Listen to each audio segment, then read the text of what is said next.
Guys welcome to resource point. आज अभी हम लोग डिस्कस करने वाले हैं वीज़ा नाइस के करंट अफेयर्स जो कि हमारी अगस्त मंथ की है।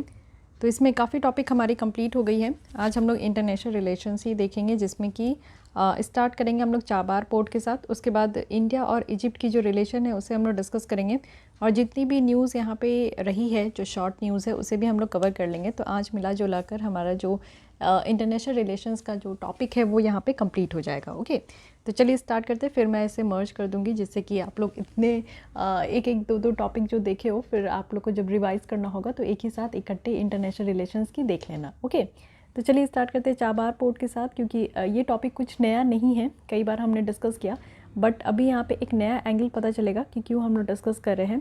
तो अभी क्या हुआ है कि इंडिया के द्वारा ऑब्जर्व किया गया है कि चाबार डे, तो हम लोग चाबार पोर्ट को यहाँ पे और भी ज़्यादा फेमस बनाने के लिए हम लोग चाबार डे सेलिब्रेट करें, जहाँ पे इंडिया और ईरान के द्वारा ये देखा जा रहा है कि चाबार पोर्ट का जो कंस्ट्रक्शन हो रहा है उसकी प्रोग्रेस, और साथ ही INSTC जो ट्रांस कॉन्टिनेंटल ट्रेड रूट बनाया जा रहा है उसके बारे में।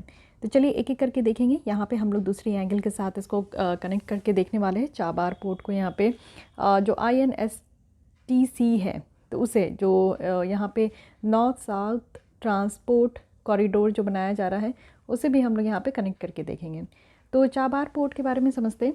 देखिए चाबार पोर्ट जो है, पहले इसकी लोकेशन देख लीजिए फिर समझ में आएगा। तो यहाँ पे है इंडिया, ये हमारी प्यारी कंट्री। उसके बाद पाकिस्तान है, एंड देन उसके बगल में आपको अफ़गानिस्तान देखने को मिलता है। उसके बाद आता है ईरान। तो ईरान आप देख सकते हो, ईरान की यहाँ पे हम लोग बिल्कुल नीचे यहाँ पे चाबार पोर्ट कंस्ट्रक्ट कर रहे हैं, जो कि नीचे आपको देखने को मिलेगा। साउथ में ओमन कंट्री है और यहीं पे गल्फ़ ऑफ ओमन है। तो ये रही, यहाँ से हम लोग डायरेक्ट जो है हमारा कांटेक्ट हो पाएगा चाबार पोर्ट से। तो एक तरीके का बाईपास बनाया जा रहा है, क्योंकि आप देख सकते हो कि अफ़गानिस्तान तक हम लोग को पहुँचने के लिए पहले पाकिस्तान को क्रॉस करना होता है, और पाकिस्तान के साथ हमारी रिलेशन अच्छी नहीं है। तो दैट्स वाई हम लोग यहाँ पे बाईपास बना रहे हैं कि हम लोग ईरान तक पहुँचे, और फिर ईरान से डायरेक्ट हम लोग अफ़गानिस्तान पहुँचे, और ईरान के ही थ्रू हम लोग फिर उसके बाद हम लोग यहाँ पे सेंट्रल एशिया तक भी पहुँच सकते हैं। तो एक हम लोग अपना एक रूट यहाँ पे बना रहे हैं, जो कि ये चाबार पोर्ट के द्वारा होगा। उसके बाद आप देखो चाइना के द्वारा पाकिस्तान में भी ग्वादर पोर्ट बनाया जा रहा है, जो कि हमारे ही बिल्कुल बगल में है। बट कोई बात नहीं, ये चीज़ें ध्यान रखनी है। ये भी आपसे पूछा जा सकता है कि कहाँ पे है एग्जैक्ट लोकेशन, आगे पीछे पूरा देख लीजिए, जो कि है गल्फ़ ऑफ ओमन। ये एकमात्र ओनली आपको डीप सी पोर्ट देखने को मिलेगा ईरान में, जिसमें कि डायरेक्ट ओशन एक्सेस है। उसके अलावा जियोग्राफिकली अगर हम लोग देखें तो कुछ कंट्रीज़ जैसे कि अफ़गानिस्तान, पाकिस्तान और इंडिया है, जो कि यहाँ पे की ट्रांसिट सेंटर बन चुका है, वो भी इंटरनेशनल जो नॉर्थ साउथ ट्रांसपोर्ट कॉरिडोर बन रही है उसमें। तो एक अच्छा खासा पोटेंशियल है कि हम लोग यहाँ पे एक अच्छा कमर्शियल हब बना सके, जिससे कि यहाँ पे जितने भी जो कंट्रीज़ आ रहे हैं इस INS यानी कि नॉर्थ साउथ ट्रांसपोर्ट कॉरिडोर के बीच में, जितने भी कंट्रीज़ आ रहे हैं उनमें एक अच्छा कनेक्टिविटी बन सके, और ट्रेड जो कमर्शियल ट्रेड है वो भी एक बेटर तरीके से यहाँ पे फ्लरिश हो सके। इंडिया, अफ़गानिस्तान और ईरान की बात करें तो एक डील भी हम लोग साइन किए हैं, जिसके तहत इंटरनेशनल ट्रांसपोर्ट और ट्रांजिट कॉरिडोर भी, जो कि चाबार एग्रीमेंट कहा गया था, तो 2016 में हम लोग इसको यहाँ पे साइन किए हैं। और ये जो डील है ना, इसमें आप लोग देखो कि सिर्फ ये पोर्ट बनाने की बात नहीं की जा रही है, यहाँ पे रेल लाइन भी बनाया गया है चाबार पोर्ट टू जहादेन। तो जाहिदेन यहाँ पे है, तो यहाँ से देखो आप पहुँच जाओगे, यहाँ पे चाबार पोर्ट तक पहुँच जाओगे, लेकिन उसके बाद पहुँचने के लिए क्या है, तो जहादेन तक यहाँ पे रेल लाइन बनाया गया है, यानी कि ट्रेन की हेल्प से आप लोग पहुँच सकते हो। उसके बाद फिर ये आपका चला जाएगा अफ़गानिस्तान के बॉर्डर तक, जो कि जारांज दिलाराम हाईवे है। तो ये रहा जारांज और ये रहा दिलाराम, तो यहाँ पे हाईवे है जो कि इसको कनेक्ट कर रहा है। ठीक है, एक ऑल्टरनेट ट्रेड रूट बना है हमारा, अफ़गानिस्तान तक भी हम लोग पहुँच जाएंगे और सेंट्रल एशिया तक भी पहुँच जाएंगे। ये जो जारांज दिलाराम हाईवे है ना, ये अफ़गानिस्तान में है और 215 किलोमीटर ही लॉन्ग है ये, और ये बनाया भी गया है अफ़गानिस्तान में, लेकिन हम लोग इसको मदद किए हैं। ये पूरा रूट बनाने में हमारी ही यहाँ पे हेल्प है, जिसकी वजह से हम लोग यहाँ पे अपनी रिच को बढ़ाने के लिए इस तरीके का रेल लाइन भी हो गया, हाईवे भी हो गया, साथ ही पोर्ट भी हो गया, ये सारी चीज़ें हमारे द्वारा ही कंस्ट्रक्ट की जा रही है। ठीक है, अब देखते हैं कि चाबार पोर्ट का इंडिया के लिए क्या सिग्निफिकेंस है। तो आप ये देखो कि सबसे पहले तो इंडो ईरानियन जो ट्रेड है, डिप्लोमेटिक है, और जो मिलिट्री टाइज़ है वो हमारा यहाँ पे और भी ज़्यादा स्ट्रेंथ हो पाएगा, मजबूत हो पाएगा। हमारे पास एक डायरेक्ट लिंक मिल गया है, तो हम लोग ईरान से बहुत अच्छे रिलेशन को यहाँ पे इस्टेब्लिश कर पाएंगे। एक अच्छा मौका है हमारे पास। ठीक है, उसके बाद ही आप लोग देखो कि डेवलपमेंट जो चाबार पोर्ट का है, एक ट्रांजिट हब है, जो कि यहाँ पे इंटरनेशनल जो नॉर्थ साउथ ट्रांसपोर्ट जो कॉरिडोर बनाया जा रहा है उसमें अगर हम लोग देखें तो यहाँ पे क्या है कि कुछ इंडिपेंडेंट स्टेट है, CIS कंट्रीज़ को कहते हैं, कॉमनवेल्थ ऑफ इंडिपेंडेंट स्टेट, तो उसी के रिच से ये बाहर है। जैसे कि आप देखो कि यहाँ तक हम लोग पहुँच ही पाएंगे। अज़रबैजान हो गया, आर्मीनिया है, बेलारूस है, कज़ाकिस्तान है, किर्गिस्तान है, मोल्डोवा है, रशिया है, ताजिकिस्तान है, तुर्कमेनिस्तान, उज़्बेकिस्तान है और यूक्रेन। ये सारी कंट्रीज़ है जो कि यहाँ पे Commonwealth of independent states countries के तहत आते। तो इसमें भी आप लोग देख सकते हो कि यहाँ तक भी पहुँचने में हेल्प हो पाएगा। साथ ही आप देखो कि एक सी बेस्ड ट्रेड जो हम लोग रूट बना रहे हैं वेस्टर्न और सेंट्रल एशिया के लिए, और तो वेस्टर्न एशिया में भी हम लोग कनेक्ट हो पाएंगे, जो कि ईरान तक पहुँचे हैं। तो ईरान से आप लोग देखो कि यहाँ आगे चलेंगे तो इराक है, सऊदी अरेबिया है, ठीक है, तो और भी देशों तक हम लोग पहुँच पाएंगे। तो इससे क्या हो पाएगा कि हम लोग पाकिस्तान को बहुत अच्छे तरीके से बाईपास कर दिए। अब पाकिस्तान जो हमारे सर पे बैठा हुआ था, अब उसकी कोई ज़रूरत नहीं है, हम लोग हर जगह पहुँच सकते हैं। ये एक चाबार पोर्ट जो हम लोग यहाँ पे डेवलप किए उससे। यहाँ पे आप देखो चाबार पोर्ट के पास एक शाहिद बेहस्ती पोर्ट है चाबार का, जो कि ईरान में है, और इसको इंडिया के द्वारा बनाया गया है और 2018 से ही, और ये एक चालू भी हो चुका है, ठीक है, ये वर्किंग है। तो यहाँ पे क्या है कि एक की रोल प्ले कर रहा है कि किस तरीके से इंडिया को अफ़गानिस्तान के साथ कनेक्ट करें। तो बेटर तरीके से आप देख सकते हो कि जो शाहिद बेहस्ती पोर्ट है ये भी हम लोग को बहुत ही बेटर तरीके से अफ़गानिस्तान तक कनेक्ट करने में हेल्प कर रहा है। स्ट्रैटेजिक इंपॉर्टेंस अगर देखें तो ये जो चाबार पोर्ट है ना, ये 170 किलोमीटर है दूर है किससे, ग्वादर पोर्ट।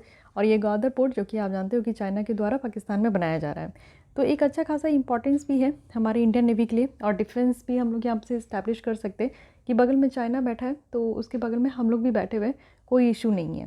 ह्यूमैनिटेरियन ऑपरेशन भी आप देखो तो चाबार पोर्ट जो है ये काफ़ी अच्छा एक पॉइंट बन चुका है जहाँ पे हम लोग ह्यूमैनिटेरियन ऑपरेशंस को कोऑर्डिनेट कर सकते हैं। जैसे कि आप लोग देखते हो कि कोई भी डिजास्टर आता है तो हम लोग अपनी जो इंडियन नेवी है, इंडियन आर्मी है, ह्यूमैनिटेरियन बेसिस पे हम लोग हर जगह जो है काफ़ी हेल्प करते हैं। Part of Indo Pacific strategy भी है। चाबार पोर्ट की बात करें तो एक की एलिमेंट है जो कि इंडिया का इंडो पैसिफिक स्ट्रैटेजी में काफ़ी ज़्यादा एक इम्पॉर्टेंट रोल प्ले करता है, जिसमें कि यूरेशिया कनेक्शंस भी हैं हमारे इंडियन ओशन रीजन के साथ। तो चाबार पोर्ट डेवलपमेंट की बात करें तो ये क्या है ना कि अशकाबाद जो एग्रीमेंट है ना उसी के साथ इसको सप्लीमेंट किया जाएगा। अशकाबाद एग्रीमेंट जिसका कि हम लोग भी पार्ट है, और जिसका एम यही है कि यहाँ पे इंटरनेशनल मल्टी मोडल ट्रांसपोर्ट और ट्रांजिट कॉरिडोर होना चाहिए सेंट्रल एशिया और पर्शियन गल्फ के बीच में। ओके, तो ये भी काफ़ी इंपॉर्टेंट है। साथ ही अगर हम लोग देखें तो यहाँ पे ये सारे सिग्निफिकेंस है। हम लोग यहाँ पे चाबार पोर्ट का जो कंस्ट्रक्शन कर रहे हैं वो बहुत सोच समझ के कर रहे हैं और बहुत ज़्यादा प्लानिंग के साथ कर रहे हैं। तो इसलिए यहाँ पे आपको जो ओवरऑल देखने को मिलेगा, यहाँ पे जो सिग्निफिकेंस है वो बहुत ज़्यादा है। लेकिन फिर भी आप देखो कि चाबार प्रोजेक्ट को एग्जीक्यूट करने में काफ़ी ज़्यादा चैलेंजेस फेस करने के लिए यहाँ पे देखा जा रहा है। तो सबसे पहली बात है कि ईरान का स्टैंड, अगर ईरान का स्टैंड अगर हम लोग देखें तो 2020 में क्या था कि ईरान जो है उसके द्वारा डिसाइड किया गया था कि वो यहाँ पे प्रोसीड करेगा रेल लाइन कंस्ट्रक्शन, जो कि खुद ही वो बनाएगा, ठीक है।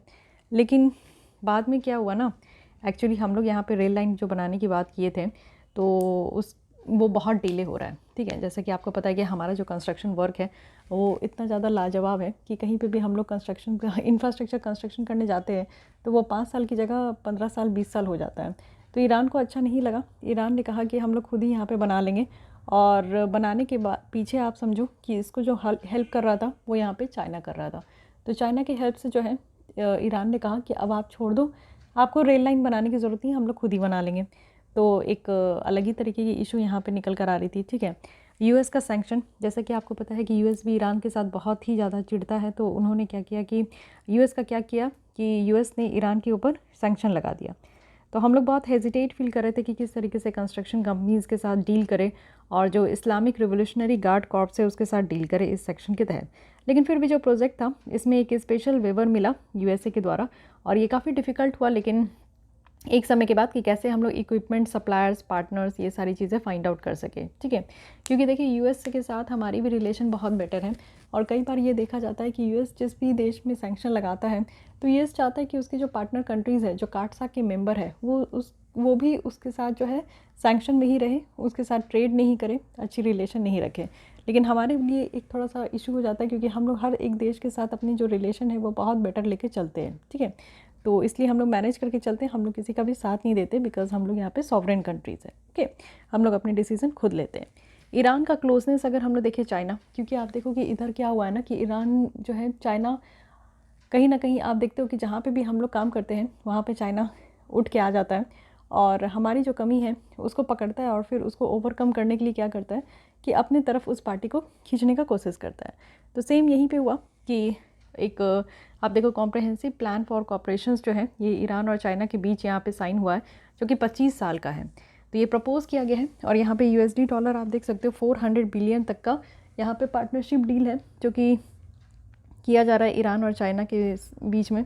तो आप जानते हो कि अगर चाइना का इंक्लूजन यहाँ पे हुआ तो कहीं ना कहीं हमें प्रॉब्लम हो जाएगा, ठीक है। तो ये भी एक हमारे लिए एक चैलेंज है कि कैसे हम लोग इसको इनिशिएट करें अगर यहाँ पे चाइना इंक्लूड हो रहा है। तो इस डील में आप देखो कि चाइनीज़ का जो इन्वॉल्वमेंट है चाबार ड्यूटी फ्री जोन में, एक ऑयल रिफाइनरी नियर बाई है और पॉसिबली हम लोग ये समझ सकते हैं कि लार्जर रोल रहेगा चाबार पोर्ट का भी यहाँ पे। तो कैसे हम लोग इस डील को लेकर चले, और हमें कहीं ना कहीं ये प्रॉब्लम क्रिएट करने के लिए ही चाइना इस तरीके का काम करता है। तो लेट्स सी कि आगे आने वाले दिनों में क्या होने वाला है, जो भी होगा देखा जाएगा। बट ये सारी चैलेंजेस है हमारे लिए। वे अहेड में कहा जा रहा है कि हमें क्या करना चाहिए।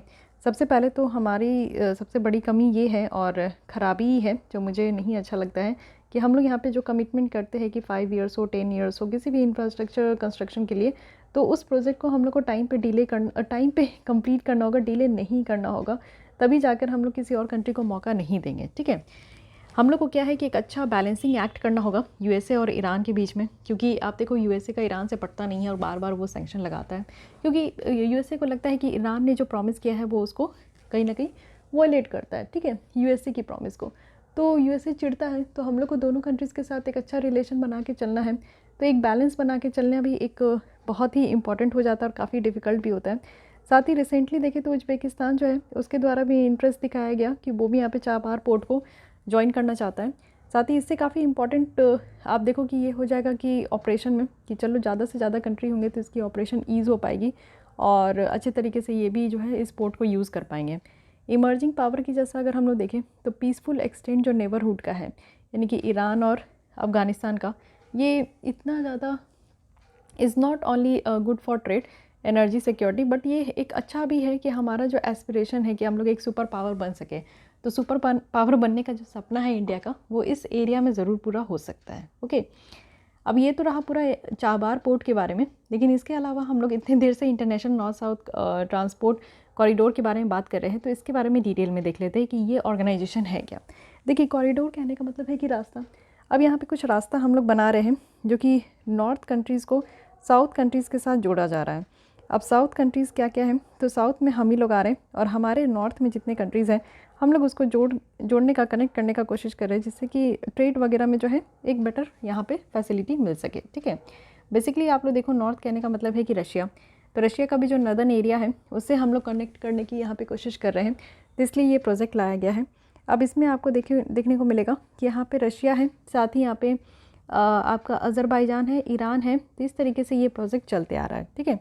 ये 7200 किलोमीटर मल्टी मॉडल ट्रांसपोर्टेशनल नेटवर्क है। मल्टी मॉडल कहने का मतलब है कि बहुत तरीके से, जहाँ पे पानी वाला एरिया है तो वहाँ पे हम लोग सी रूट इस्तेमाल करेंगे, जहाँ पे ज़मीन है तो वहाँ पे हम लोग लैंड यूज़ करेंगे, और जहाँ पे ज़मीन वाला एरिया भी नहीं है तो वहाँ हम लोग एयरवेज यहाँ पे यूज़ करेंगे। तो वेरियस तरीके से जो है हम लोग इसको कनेक्ट कर रहे हैं, ठीक है। तो इसलिए मल्टी मॉडल है। और इसकी बात करें तो इंडियन ओशन को कनेक्ट किया जाएगा कैस्पियन सी से, और पर्शियन गल्फ भी है, रशिया से लेकर ये नदर्न यूरोप तक यहाँ पे आप देख सकते हो कि इसको कनेक्ट किया जा रहा है। करेंटली आज के डेट में 13 मेंबर्स हैं, और इसलिए हम लोग इस पर ज़्यादा फोकस कर रहे हैं क्योंकि हम लोग भी इसके मेंबर हैं, ठीक है। और international north south transport corridor की बात करें तो इसकी जो ऑपरेशन स्टार्ट हुई थी वो पहली शिपमेंट जो कि रसिया से लेकर इंडिया तक था वाया ईरान, ठीक है। साथ ही अगर हम लोग देखें तो हमारे लिए ये फ़ायदेमंद इसलिए है क्योंकि हमारा जो कैरियर कॉस्ट है इंडिया और रशिया के बीच में, जो हम लोग यहाँ पे ट्रांसपोर्ट करते हैं रशिया से लेकर इंडिया के बीच में, तो ये काफ़ी कम हो जाएगा, 30% तक कम हो जाएगा, ठीक है। तो ऑलमोस्ट हाफ समझ सकते हो, क्योंकि पहले हमारा जो ये जाता था ये सुएज़ कनाल से होकर जाता था। ये जो सुएज़ कनाल है इससे हम लोग लेकर ऐसे जाते थे रशिया के पास। अगर रशिया से कुछ भी चीज़ हम लोग का इंपोर्ट एक्सपोर्ट होता था तो आप देखो एक लॉन्ग रूट हम लोग यहाँ पे इस तरीके से फॉलो करते थे। बट अब कितना अच्छा होगा कि रशिया से डायरेक्ट हम लोग जो है यहाँ पे फॉलो कर रहे हैं, तो इससे 30% तक जो हमारा यहाँ पे आप समझ सकते हो कि एनर्जी, टाइम, सब कुछ यहाँ पे वेस्ट होता था, तो वो अब सेव हो पाएगा। फास्टर हमारा जो है ट्रांसपोर्टेशन हो पाएगा रशिया से भी, और हमारे रिलेशन भी यहाँ पे बेटर हो पाएगी, ठीक है। सुएज़ कनाल का भी जो भीड़ है, काफ़ी रश है इस एरिया में, वो भी यहाँ पे कम हो पाएगा।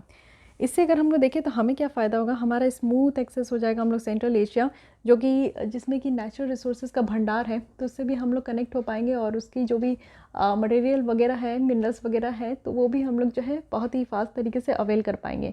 आर्कटिक हो गया, नॉर्डिक हो गया, बाल्टिक रीजन हो गया, इन सब तक हम लोग पहुँच पाएंगे और हमारा जो ट्रेड और इन्वेस्टमेंट है वो और ज़्यादा बढ़ेगा।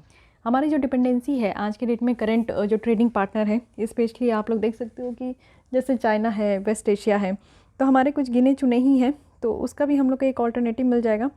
साथ ही हमारा जो ऑल्टरनेटिव है चाइना का बेल्ट रोड इनिशिएटिव, सब कोई कह रहा है कि बेल्ट रोड इनिशिएटिव को हम लोग ज्वाइन कर लें, बट हमें ज्वाइन नहीं करना है। तो इसके लिए भी एक अच्छा ऑल्टरनेटिव हमारा यहाँ पे international north south transport corridor है, ठीक है। अदर प्लान्ड अगर कॉरिडोर देखें जो कि इंडिया को रशिया और यूरोप के साथ अगर जोड़ रहा है, तो एक तो आपको पता है कि चेन्नई व्लादिवोस्तोक जो यहाँ पे व्लादिवोस्तोक मैरीटाइम कॉरिडोर है, जो कि इंडिया और रशिया को कनेक्ट करेगा। तो रशिया का सबसे जो ईस्टर्न पार्ट है, उससे हमारे देश में जो चाइना है नॉर्थ में, साउथ में, उसको कनेक्ट करेगा। साथ ही इंडिया का जो अरेबियन मेडिटेरियन कॉरिडोर है, तो इंडिया का ये भी जो है, जिससे कि हम लोग यहाँ पे मेन लैंड यूरोप के साथ कनेक्ट हो पाएंगे, वो भी ग्रीस का जो एक पोर्ट है और मिडिल ईस्ट का, उससे हम लोग कनेक्ट हो पाएंगे। तो इसको आप लोग समझने का कोशिश करो कि कहाँ से कहाँ तक हम लोग कनेक्ट हो पा रहे हैं, जो कि एक बहुत ही बेटर तरीका आप कह सकते हो, ठीक है। तो ये पूरी बातें रही यहाँ पे।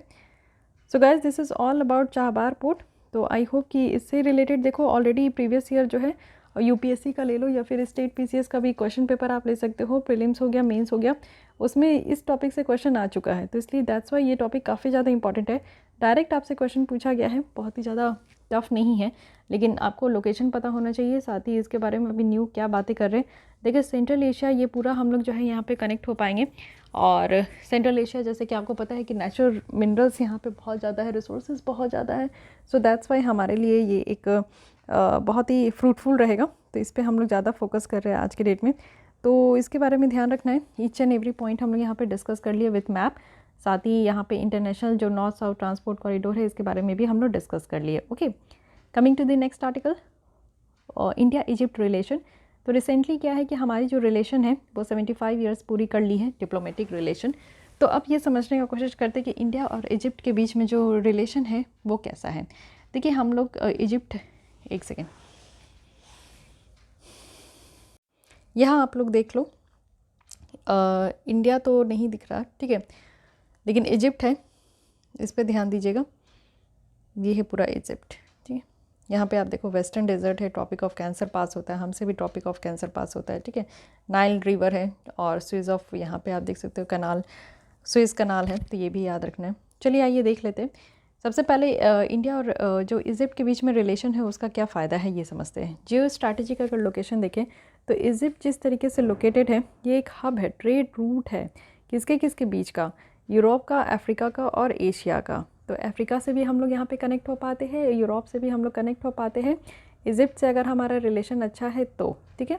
साथ ही जियो पॉलिटिकल की अगर हम लोग बात करें तो इजिप्ट जैसे कि आपको पता है एक अच्छा खासा पार्टनर है यहाँ पे, जिससे कि हमारी जो टाइज़ है अरब नेशंस के साथ वो और ज़्यादा बेटर हो जाती है, ठीक है। तो मेनली हम लोग जो फोकस कर रहे हैं कि हमारी जो रिलेशन है वेस्ट एशिया के साथ उसको और ज़्यादा इम्प्रूव करना है। तो अगर हम लोग यहाँ पे इजिप्ट के साथ अपनी रिलेशन अच्छे रखते हैं तो बेटर, होपफुली कि हमारा जो वेस्ट एशिया के साथ रिलेशन है वो और ज़्यादा बेटर हो पाएगा। ओके, साथ ही अगर हम लोग देखें इजिप्ट का जो स्ट्रैटेजिक लोकेशन है वो फ्रंट लाइन, यहाँ पे नेबर आप देख सकते हो इज़राइल के साथ, तो इज़राइल के साथ हमारी इसकी बाउंड्री कनेक्ट होती है, और ये यहाँ पे आप देख सकते हो कि नेबर भी है। तो इसका मतलब है कि आज के डेट में जो पॉलिसीज़ हैं वो काफ़ी ज़्यादा रेलिवेंस हो जाएगा इंडिया के लिए। और इजिप्ट की अगर हम लोग बात करें तो इसमें ग्रेट इंपॉर्टेंस है जो मल्टीलैटरल फोरम है, जिसमें कि आज के डेट में आप देखो डेवलपिंग कंट्रीज़ हैं, चाहे वो नॉन अलाइन मूवमेंट हो गया, G77 कंट्रीज़ हो गई, तो उसका सबका पार्ट है इजिप्ट। साथ ही अगर आप देखो तो म्यूचुअल इंटरेस्ट भी है सिक्योरिटी के टर्म में। इजिप्ट आप जानते हो कि एक की प्लेयर है पूरे वेस्ट एशिया में। और नॉर्थ अफ्रीका का अगर हम लोग बात करें तो जहाँ पे इस्लामिक स्टेट और अदर्स है, तो टेररिस्ट ऑर्गेनाइजेशन भी है जो कि इसी फुटप्रिंट पे आगे बढ़ रहे हैं। तो इसलिए भी आप समझो कि ये जो एरिया है, इजिप्ट वाला जो एरिया है, ये काफ़ी ज़्यादा इंपॉर्टेंट है वेस्ट एशिया में सिक्योरिटी पॉइंट ऑफ व्यू से। एनर्जी सिक्योरिटी की भी अगर हम लोग बात करें तो इजिप्ट में आप देख सकते हैं कि ऑयल और गैस और एक्सपोर्टिंग यहाँ पे मिडिल इनकम कंट्री है, और साथ ही हम लोग जो है यहाँ पे लो इनकम कंट्रीज़ हैं, ठीक है। तो हम लोग भी इंपोर्ट करते हैं और ये भी एक्सपोर्ट करता है। तो एक्सपोर्ट करने में ये माहिर है और हम लोग इंपोर्ट करते हैं, तो दैट्स वाई ये भी हम लोग के लिए एक फ़ायदा ही का बात है। साथ ही पोटेंशियल पार्टनर है सोलर और अदर रिन्यूएबल एनर्जी में। तो आज के डेट में आपको पता है कि इंडिया जो है वो लीडिंग कंट्रीज़ हैं, किस में, लीडिंग कंट्री है किस में, रिन्यूएबल एनर्जी में। तो हम लोग यहाँ पे सोलर एनर्जी हो गया, रिन्यूएबल एनर्जी हो गया, इस पे हम लोग बहुत ज़्यादा फोकस कर रहे हैं। तो इस टर्म में भी आप लोग देख सकते हो कि सोलर एनर्जी में इजिप्ट जो है ये one of the biggest producer है सोलर एनर्जी का। तो इसके लिए भी आप समझ सकते हो कि हमारे लिए बहुत फ़ायदेमंद है। और लार्जेस्ट जो सोलर पार्क है पूरे वर्ल्ड में वो भी इजिप्ट में ही है, ठीक है। साथ ही आप देखो कि जो डिपेंडेंसी है रशिया यूक्रेन वॉर को लेकर, जो हमारी काफ़ी चीज़ों का डिपेंडेंसी हम लोग का रशिया और यूक्रेन के ऊपर था, अब ये शिफ्ट हो गया है, हमारा एक बेटर ऑल्टरनेटिव हमें मिल गया है इजिप्ट के रूप में। तो इजिप्ट है जहाँ से हम लोग बेटर तरीके से वीट वगैरह सप्लाई कर रहे हैं, क्योंकि वीट का जो सप्लायर है वो यूक्रेन में बहुत ज़्यादा होता है। तो लेकिन ठीक है, आप लोग लड़ते रहो, हम लोग यहाँ पे अपना ऑल्टरनेटिव ढूंढ लिए और हम लोग जो यहाँ पे सप्लाई कर रहे हैं आज के डेट में, 1 सेकेंड, सप्लाई कर रहे हैं आज के डेट में इजिप्ट से कर रहे हैं, ठीक है। और हमें आप देखो कि हम लोग जो इजिप्ट है उसको एग्जेम्प्ट भी किए हैं वीट एक्सपोर्ट बैन से, जो इसके ऊपर बैन भी लगा था कि वीट एक्सपोर्ट नहीं करना है, बट हम लोग इसको हटा दिए हैं, ठीक है। साथ ही अब देखिए ये सब तो फ़ायदा हो गया हमारे लिए इजिप्ट को लेकर, लेकिन वे अहेड में बताया जा रहा है कि हमें अपनी इकोनॉमिक इंगेजमेंट को और ज़्यादा बढ़ाने की ज़रूरत है। मेनली आप देखो कि और भी सेक्टर्स को हम लोग को एक्सप्लोर करना होगा, और हमारी जो ऐसा कहा जाता है कि अभी तक हम लोग अपनी पोटेंशियल नहीं दिखाया है कुछ एरिया में, तो उस पर भी काम करना होगा। जैसे कि टूरिज्म हो गया, फूड सिक्योरिटी हो गया, नेचुरल गैस है, ग्रीन हाइड्रोजन है, ग्रीन एमोनिया, फार्मास्यूटिकल, आईटी, ये सारे कुछ ऐसे सेक्टर्स हैं जिस पे कि अभी तक हम लोग काम नहीं किए हैं। तो हम लोग को ज़्यादा से ज़्यादा काम करने की ज़रूरत है, अपनी पार्टनरशिप बढ़ाने की ज़रूरत है, जिससे कि आगे आने वाले दिनों में हम लोग और बेटर टाई अप कर सकें। साथ ही हमें और भी इश्यूज़ जो है बायलैटरल ट्रेड को लेकर, उसे भी ख़त्म करने का कोशिश करना चाहिए। साथ ही प्रैग्मेटिक अप्रोच लेकर चलना चाहिए कि कैसे हम लोग सेंसिटिव जो रीजनल इश्यूज़ है उसको हम लोग एक बैलेंस करके चल सके, ठीक है। इजिप्ट का भी आप देख सकते हो कि इज़राइल के साथ भी जो इंटेलिजेंसी एक्सचेंज होता है उस तरीके से हम लोग भी, क्योंकि हम लोग का जो इज़राइल के साथ दोस्ती है वो भी बहुत बेटर है, और ये इजिप्ट और इज़राइल की जो फ्रेंडशिप आप देख सकते हो वो भी ज़्यादा खास नहीं है, लेकिन हाँ डिप्लोमेटिक ही चलता है, तो उस पर भी हम लोग को फोकस ही दे के चलना है। साथ ही अगर हम लोग देखें तो अपॉर्चुनिटी जो अफ्रीका में है, हम लोग काफ़ी कुछ एक्सपोर्ट करते हैं और एक्सपोर्ट करना चाहते भी हैं। तो हमें जो एक्सपोर्ट हब हमें बनना है, तो उसके लिए सबसे पहले ये तो एरिया तो पता होना चाहिए ना कि हम लोग एक्सपोर्ट कहाँ कहाँ कर सकते हैं। तो अफ्रीकन कंट्रीज़ के साथ अगर हम लोग यहाँ पे रिलेशन बढ़ा लें तो उससे क्या होगा कि हमारे एक्सपोर्ट भी एक्सपेंड हो पाएगा। तो ये भी चीज़ है। साथ ही साथ आप देखो कि इंडियन कंपनीज़ का सोलर एनर्जी के फील्ड में एक अच्छा खासा इन्वेस्टमेंट अपॉर्चुनिटीज़ भी होना चाहिए। तो इजिप्ट आप जानो कि एक रीजनल इलेक्ट्रिसिटी यहाँ पे इंटर कनेक्शंस हब है, जिसमें कि इलेक्ट्रिसिटी कनेक्शंस जो है वो नेबरिंग कंट्रीज़ जैसे कि जॉर्डन हो गया, सूडान हो गया, तो इन सब के साथ वो सेटअप करते हैं, इस्टेब्लिश करते हैं। तो इसमें हमारी कंपनीज़ को बहुत ज़्यादा फ़ायदा होगा कि हम लोग की कंपनीज़ जो है ये सारे कंट्रीज़ में जाकर अपनी सेटअप बैठाएँ, इस्टेब्लिशमेंट करें, इन्वेस्टमेंट करें। तो हमारे लिए अपॉर्चुनिटी बढ़ेगा अगर हम लोग इजिप्ट पे ज़्यादा फोकस करें, क्योंकि इजिप्ट की जो रिलेशन है अदर अरब कंट्रीज़ के साथ, तो उसकी अगर बेटर है तो हमारी भी बेटर हो सकती है, और हमारे लिए भी एक अपॉर्चुनिटी मिल सकता है कि हम लोग उसके जो फ्रेंडशिप वाले कंट्री है उसमें जाके हम लोग इन्वेस्ट करें, ठीक है। तो इसके अलावा भी आप देखो कि एरिया ऑफ कॉपरेशन कहा जा रहा है कि इसके अलावा हमें और कौन कौन से फील्ड में इजिप्ट के साथ अपनी कॉपरेशन जो है वो बढ़ानी चाहिए, और ऑलरेडी है भी। तो सबसे पहले पॉलिटिकल रिलेशन है। अगर हम लोग इसमें देखें तो दोनों कंट्रीज़ जो कि फाउंडिंग मेंबर है नॉन अलाइन मूवमेंट का, तो इंडिया और इजिप्ट की बात करें तो इसमें फ्रेंडशिप ट्रीटी है, हम लोग ने साइन किया था 1955 में। तो हम लोग एक दूसरे को काफ़ी हेल्प करते हैं पॉलिटिकल मैटर में। इकोनॉमिक रिलेशन अगर देखें तो हमारा जो बायलैटरल ट्रेड एग्रीमेंट है वो 1978 से स्टार्ट हुआ, और ये बेस्ड है मोस्ट फेवर्ड नेशन क्लॉज में, यानी कि हम लोग जो है यहाँ पे इजिप्ट को मोस्ट फेवर्ड नेशन के कैटेगरी में रखें कि हमें कुछ भी सामान अगर एक्सपोर्ट वगैरह करना है तो हम लोग सबसे पहले यहाँ पे उन सारे कंट्रीज़ पे करेंगे जो कि हमारे मोस्ट फेवर्ड कंट्रीज़ के कैटेगरी में आते हैं, ठीक है।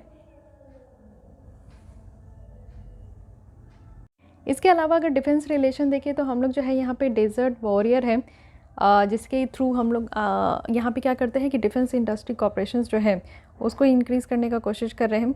साथ ही काउंटर टेररिज्म है। नेशनल सिक्योरिटी काउंसिल की बात करें दो गवर्नमेंट के बीच में, तो ये भी एक मेमोरेंडम ऑफ अंडरस्टैंडिंग हमारी साइन हुई है, MOU, इंडिया और इजिप्ट के बीच में, जिसमें कि हम लोग यहाँ पे जॉइंट वर्किंग ग्रुप में साथ आकर टेररिज्म को काउंटर करने के लिए काम कर रहे हैं। साथ ही कल्चर रिलेशन भी हमारा बहुत ही गहरा है, जैसे कि आप लोग देख सकते हो कि कुछ एक्टिविटीज़ वहाँ पे जो है हिंदी, उर्दू, योगा क्लासेस, ये सब आपको वहाँ पे देखने को मिलेगा इजिप्ट में। तो काफ़ी सेमिनार्स लगाए जाते हैं जो कि इन सारे लैंग्वेज में होते हैं, हिंदी में, उर्दू में, और फिल्म शोज़ होते हैं, एग्जीबिशन होते हैं, लोकल कल्चर एक्टिविटीज़ में भी पार्टिसिपेट करते हैं वहाँ के लोग। तो इससे हमारा जो रिलेशन है, कल्चर रिलेशन है, वो काफ़ी स्ट्रॉन्ग होता है।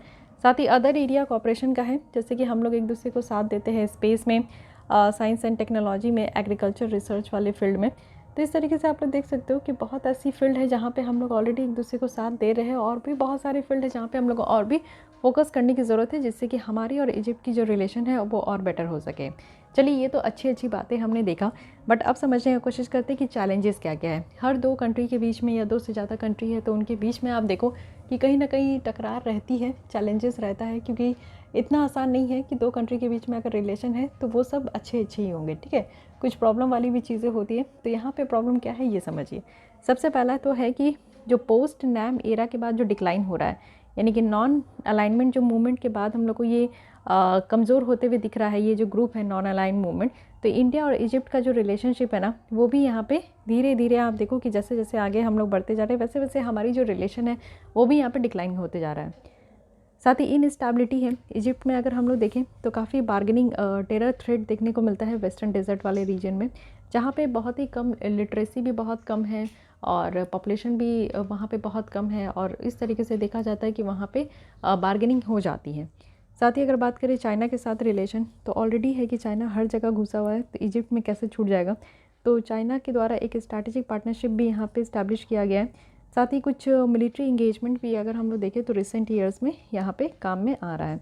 तो अपनी इंगेजमेंट चाइना जो बढ़ाते जा रहा है, तो इसके कारण आप देखो हमारी जो रिलेशन है अदर कंट्रीज़ के साथ वो कहीं ना कहीं हैम्पर हो रही है। तो ये सारी पूरी बातें हुई। तो I hope you like this lesson also, और इंडिया और इजिप्ट के बारे में जो रिलेशन है वो आप लोग को थोड़ा सा यहाँ पे क्लियर हो पाया होगा। तो हर एंगल हमने देखा, सिग्निफिकेंस क्या है, चैलेंजेस क्या है, और हमारी जो कॉपरेशन वाली एरिया है कि किस किस एरिया में हम लोग एक दूसरे को कॉपरेट करते हुए चलते हैं। और वे फॉरवर्ड में बताया गया कि बहुत सारी ऐसी एरिया लेफ्ट आउट रह चुकी है, तो उस पर भी हम लोग को वर्क करना चाहिए। ओके, तो चलिए आते हैं अब न्यूज़ इन शॉर्ट्स, यानी कि छोटे छोटे न्यूज़ जो भी न्यूज़ में रहे हैं। जैसे इंडिया मॉरिशस के बारे में कहा जा रहा है कि इंडिया और मॉरिशस के द्वारा यहाँ पे रिसेंटली कॉम्प्रिहेंसिव इकोनॉमिक कॉपरेशन और पार्टनरशिप एग्रीमेंट यहाँ पे साइन हुआ है। लेकिन बेसिकली आप देखो 2021 में ये फोर्स में आया था, बट पहली बार ट्रेड एग्रीमेंट साइन किया गया है इंडिया, वो भी कंट्री जो कि अफ्रीका में है। Okay, sorry. इसमें trade in goods, rules of origin और trade in service, sanitary and phytosanitary, ये सब इसको ऐड किया गया है। साथ ही अगर हम लोग देखिए इंडिया और मॉरिशस का रिलेशन कैसा है, तो देखिए ये छोटे में दिया गया है, बट ये भी आप समझिए कि इंपॉर्टेंट हो गया है, तो इसको भी ध्यान में रख के देखना है। हमारा जो इकोनॉमिक पॉइंट ऑफ व्यू से अगर हम लोग देखें तो 690 मिलियन तक हमारा यहाँ पे ट्रेड वगैरह होता है, और हम लोग थर्ड टॉप सोर्स है FDI का इंडिया में। तो मॉरिशस जो है थर्ड नंबर पे है। तो अब आपको ये बताना कि इंडिया का जो FDI है, फॉरेन डायरेक्ट इन्वेस्टमेंट, कौन ऐसी कंट्रीज़ है जो कि सबसे ज़्यादा हमारे यहाँ इन्वेस्टमेंट करती है, तो फर्स्ट और सेकंड नंबर पे कौन है। स्ट्रैटेजिक की बात करें तो मॉरिशस, जो कि आप देखो स्पेशल प्लेस है हमारी जो सागर स्कीम है उसमें, सागर जो कि हम लोग यहाँ पे इंडियन ओशन में लाए हैं, security and growth for all in the region. तो उसमें एक इम्पॉर्टेंट अगर कोई कंट्री है तो मॉरिशस भी है। साथ ही पीपल टू पीपल कनेक्ट भी है, इंडियन ओरिजिन जो पीपल है वो भी अगर हम लोग देखें तो मॉरिशस में बहुत ज़्यादा रहते हैं। 70% जो पॉपुलेशन है मॉरिशस में वो इंडियन ओरिजिन के ही है। साथ ही डिफेंस कॉपरेशन भी देखें तो हमारा जो है यहाँ पे डिफेंस में भी आप देख सकते हो काफ़ी कॉपरेशंस है, और यहाँ पे डॉर्नियर एयरक्राफ्ट है, एडवांस लाइट हेलीकॉप्टर ध्रुव जो है वो भी हम लोग एक दूसरे के साथ शेयर करते हैं। लेकिन इंडिया और मॉरिशस रिलेशन में चैलेंजेस क्या हैं? चैलेंजेस सबसे पहले तो हर एक कंट्रीज़ में आप देख सकते हो कि हमारे जितने भी कंट्रीज़ के साथ रिलेशन है उसमें पहला चैलेंजेस चाइना ही है, क्योंकि चाइना की प्रेजेंस बढ़ते जा रहा है इंडियन ओशन में, जो इन्फ्लुएंस है वो बढ़ते जा रहा है, और साथ ही साथ वो इन्वेस्टमेंट भी बढ़ाते जा रहा है। तो इसलिए भी हमारे लिए प्रॉब्लम का एक एरिया बनते जा रहा है। ट्रेड अरेंजमेंट आप देख सकते हो यहाँ पे बहुत तरीके से होता है। 75 ईयर्स ऑफ डिप्लोमेटिक टाइज, जो कि हमारा 75 साल पूरा हो गया इंडिया और थाईलैंड के बीच में। तो चलिए थाईलैंड के साथ भी देख लेते हैं। हम लोग यहाँ पे इंडिया का जो फर्स्ट एक्ट ईस्ट पॉलिसी था वो थाईलैंड के एक्ट वेस्ट पॉलिसीज़ के साथ कॉम्प्लीमेंट था। तो ये भी इसलिए हम लोग ये दोनों कंट्रीज़ जो है एक साथ आए थे। इसमें हमारे इकोनॉमिक रिलेशन आप देखो तो 15 बिलियन यूएसडी डॉलर के साथ है। डिफेंस में भी अगर आप देखो तो हमारा एक्सरसाइज होता है जो कि इंडो थाई कॉर्पोरेट है। और उसके अलावा बायलैटरल इंस्टीट्यूशनल मैकेनिज्म में देखें तो जॉइंट कमीशन मीटिंग में हम लोग हैं, फॉरेन ऑफिस कंसल्टेशन में साथ देते हैं। कनेक्टिविटी की बात करें तो इसमें काफ़ी इनिशिएटिव है, जैसे कि इंडिया थाईलैंड म्यांमार जो ट्राईलेटरल हाईवे है, इसमें भी हम लोग यहाँ पे मीन्स यहाँ पे ट्राईलेटरल हाईवे बन रहा है जिसमें कि म्यांमार भी एडेड है, तो इसमें भी हम लोग साथ दे रहे हैं। साथ ही बिम्स्टेक कंट्री में भी हम लोग साथ हैं। साथ ही आप देखो एशियान का जो हाईवे नेटवर्क है उसमें भी हम लोग हैं। तो बहुत सारी ऐसी ग्रुप है जिसमें कि हम लोग दोनों जो है मेंबर कंट्रीज़ हैं, ठीक है। उसके अलावा कल्चरल अगर देखें तो बुद्धिज़्म है, जो कि बुद्धिज़्म में आपको पता है कि काफ़ी इम्पॉर्टेंट इसका रोल है। और थाई बुद्धिस्ट है जो कि लुम्बिनी विज़िट किए थे, बौद्ध गया, सरनाथ, कुशीनगर, तो ये यहाँ से भी जुड़े हुए, थाईलैंड से भी जुड़े हुए हैं। साथ ही रीजनल कॉपरेशन अगर देखें तो दोनों साइड आप देखो कि हम लोग काफ़ी एक दूसरे को कॉपरेट करते हैं, आसियान में, ईस्ट एशिया सबमिट में, बिम्स्टेक में, है कि नहीं। मेकोंग गंगा जो कॉपरेशन है उसमें भी, इंडियन ओशन ड्रीम एसोसिएशन, तो इन दोनों इतने सारे यहाँ पे ऑर्गेनाइजेशन है जिसमें कि ये दोनों कंट्रीज़ जो है वो मेंबर है। तो हम लोग हर तरीके से साथ देते हैं। पीपल टू पीपल कनेक्ट भी है। थाईलैंड में भी आप देखो तो बहुत ज़्यादा यहाँ पे 2.5 लाख से भी ज़्यादा लोग हैं जो कि थाईलैंड में इंडियन ओरिजिन के रहते हैं, ठीक है। रूल्स ऑफ ओरिजिन को समझते हैं कि ये है क्या रूल्स ऑफ ओरिजिन। तो central board of indirect taxes and custom, जिनके द्वारा ये कहा गया कि इन केस ऑफ कॉन्फ्लिक्ट, अगर दो जगह कॉन्फ्लिक्ट होता है कस्टम को लेकर, और यहाँ पे जो फ्री ट्रेड एग्रीमेंट प्रोविज़न है, और तो यहाँ पे केस ऑफ कॉन्फ्लिक्ट जो है वो किसके किसके बीच में है, तो कस्टम के बीच में, साथ ही साथ रूल्स ऑफ ओरिजिन के बीच में, जो कि एक प्रोविज़न है फ्री ट्रेड एग्रीमेंट के तहत। तो देखिए फ्री ट्रेड एग्रीमेंट के तहत जो है ये अलाउ किया गया है कि बहुत सारे जो आइटम्स है ना उसका इम्पोर्ट, जो कि आप समझो कि फ्री ट्रेड है, यानी कि दो कंट्री के बीच में अगर फ्री ट्रेड एग्रीमेंट कर लिया गया है तो बहुत सारी जो सामान अगर इम्पोर्ट एक्सपोर्ट हो रही है तो उसमें ड्यूटी नहीं लगेगा। जो बेसिक कस्टम ड्यूटी रेट है वो यहाँ पे बहुत ही कम हो जाता है या तो नहीं लगता है, ठीक है। तो इंडिया आज की डेट में फ्री ट्रेड एग्रीमेंट किस किस कंट्री के साथ है, तो हमारा जो फ्री ट्रेड एग्रीमेंट आप देखोगे वो बहुत सारे कंट्रीज़ के साथ है, जैसे कि मॉरिशस हो गया, जापान हो गया, सिंगापुर है, यूएई है। तो इट मीन्स कि इन सारे देशों के साथ अगर हम लोग इंपोर्ट एक्सपोर्ट करते हैं तो इसका मतलब है कि हमारी जो ड्यूटीज़ है या तो वो बहुत कम हो जाती है या तो बिल्कुल ही एकदम से नील हो जाती है, कि ड्यूटीज़ बेसिक जो कस्टम ड्यूटीज़ है वो लगता ही नहीं है। तो रूल्स ऑफ ओरिजिन यहाँ पे एक जो यहाँ पे आपका एक्ट है जिसे कि custom administration of rules of origin under trade agreement rules कहा जा रहा है। तो ये इसका एम बस यही है ना कि यहाँ पे जो ड्यूटी इवेजन होता है, यानी कि इंडिया से जो भी एक्सपोर्ट होता है तो उसको यहाँ पे मैनेज करने का। अगर इस रूल्स के तहत देखें तो जो इम्पोर्टर्स होते हैं, यानी कि जो आप लोग देखो कि दूसरे कंट्री से कोई भी सामान आता है तो उसको हम जो भी इम्पोर्टर्स लेते हैं तो इसको क्या करना होगा कि प्रूफ करना होगा 35% जो वैल्यू एडिशन हो रहा है गुड्स में from the country of origin, जिससे कि वो यहाँ पे ड्यूटी कंसेशन को क्लेम कर सके। देखिए कोई भी अगर मान लीजिए कि इंडिया से राइस बहुत ज़्यादा हम लोग एक्सपोर्ट करते हैं, तो ये समझो कि बांग्लादेश इसको इंपोर्ट कर रहा है, ठीक है। तो यहाँ पे क्या है कि रूल्स ऑफ ओरिजिन, यानी कि आप देखो ये कहा जा रहा है कि राइस जो हम लोग यहाँ पे एक्सपोर्ट कर रहे हैं वो हमारे यहाँ का पैदावार है।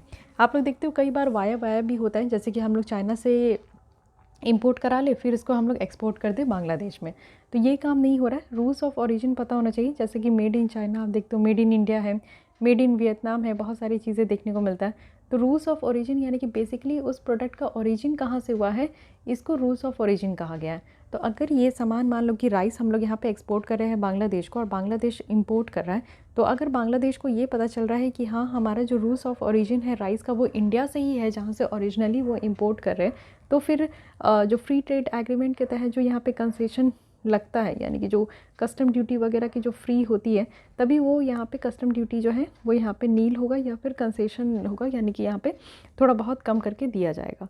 लेकिन अगर ये दूसरी कंट्री से हम लोग इंपोर्ट करके फिर इसको एक्सपोर्ट करें तब उसमें यहाँ पे जो कस्टम ड्यूटी है वो यहाँ पे नहीं लगेगा, ठीक है। वो यहाँ पे लग जाएगा, वो यहाँ पे आपको फ्री नहीं मिलेगा।